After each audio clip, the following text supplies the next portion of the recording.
It's now 3 years since Roscoe first described climate change as a diabolical policy problem, and not much has changed. Our guest here in the studio this morning, Senior Labor Minister Jenny Macklin, who will this week take the Prime Minister on a tour of Aboriginal communities. That's coming up, but first let's see what the Sunday papers are saying around the country. And Lenore, a little late for some of the papers, but another vessel carrying asylum seekers has been intercepted off Christmas Island. That's right, another boat with 57 passengers on board and 2 crew. I think that takes it to around 270 since the Malaysian solution was announced. That's 270 people sitting on Christmas Island waiting, who will be deported to another country, but we still don't know which country that will be. And the issue of how to deal with unaccompanied minors, of course, that has been causing the government some difficulties over the last few days.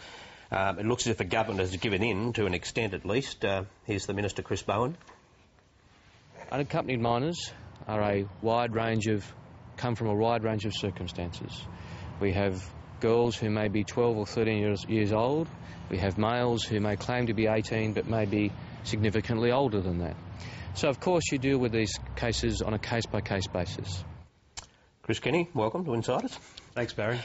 Case by case, what do you make of that? Well, I think talk about diabolical policy problems. This is what Chris Bowen's facing with here. He has to try and make the Malaysian solution as ambiguous as possible, because if you send out the message that anyone is exempt, then they are the people that the people smugglers will market to in Indonesia and elsewhere. So what's the code for this, that in fact they will not send unaccompanied minors back if that's clearly established, or particularly if they're girls, by the sound of it? I think what he's saying is that he can't say that there is a blanket exemption for unaccompanied minors, or what Chris is talking about would happen, but he's trying to sort of send the message to the UNHCR above all else that in fact that teenage girls in particular, vulnerable children, will be dealt with compassionately, and they will be mindful of the dangers that they could face back in Malaysia. And I think politically the huge problem over the weekend for the government was that the UNHCR started to sound like they wouldn't endorse the Malaysian solution should some solution not be found to this particular issue. And the government desperately needs the UNHCR to stay on board with this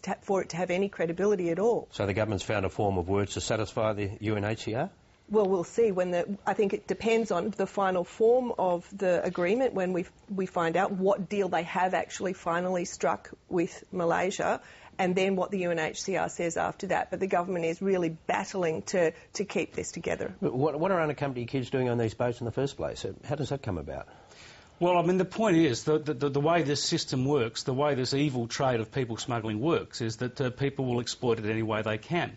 Now, if a family thinks they can get an unaccompanied minor into Australia and therefore they get Australian residency, then they will send those children, because they will then be able to follow on through family reunion. This is the diabolical problem the government has to grapple with. It's trying to be tough and compassionate, and it's a long way from resolving the situation.